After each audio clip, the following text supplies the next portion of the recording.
All right, President Trump has crossed his own Rubicon, and that's the subject of the riff. Let me quote from Truth Social, very important quote from the president. Every time Iran kills an American soldier, they will pay for that killing many times over. This directive has been passed on to Secretary of War Pete Hegseth, Chairman of the Joint Chiefs of Staff Daniel Kaine, and every leader in the military, end quote. That from President Trump. That was his Truth Social today. Let me just say, I fully support him, and I fully support those sentiments. And to some extent, I think this is a moment of truth for the president with respect to completely destroying the barbaric, totalitarian, Nazi-like regime that is still running Iran. They crossed his red lines.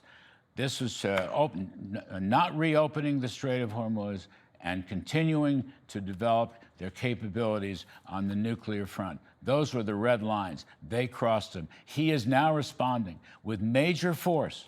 And this is where the game can finally be ended. Now, it's being reported that the U.S. is increasing our aircraft numbers in the Middle East theater, planning to send additional F-16 and F-35 fighter jets from bases in Europe, plus additional aerial refueling tanker. Also widely reported was the Situation Room briefing with various options such as capturing Carg Island or bombing Pickaxe Mountain.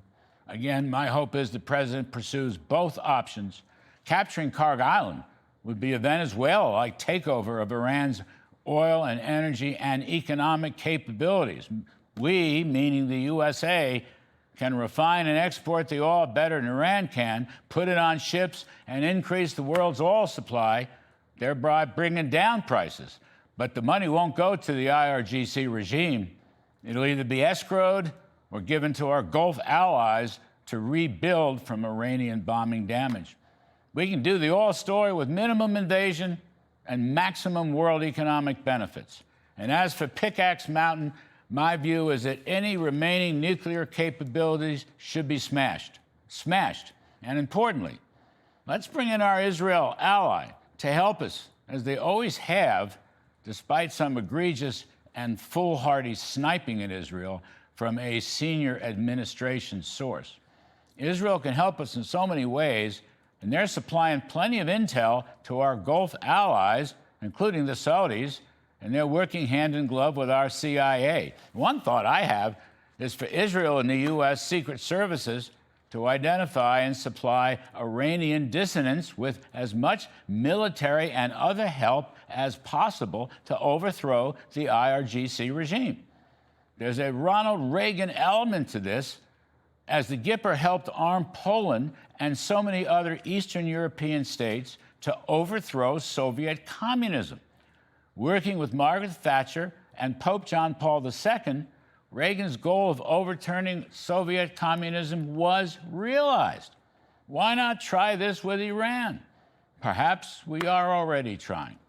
There's nothing wrong with conducting some kind of diplomacy while the military options are implemented and the daily bombing continues. But I think as far as Mr. Trump is concerned, he is intent on destroying the regime. He knows this is what history demands. They must not have any nuclear capabilities at all, and they must open the Strait of Hormuz, and if Iran won't do it, we will do it for them. Mr. Trump knows this is about America first, freedom. He's not concerned about the midterm elections, in my view, but he realizes that doing the right thing will be its own benefit. This is history. And that's my rip.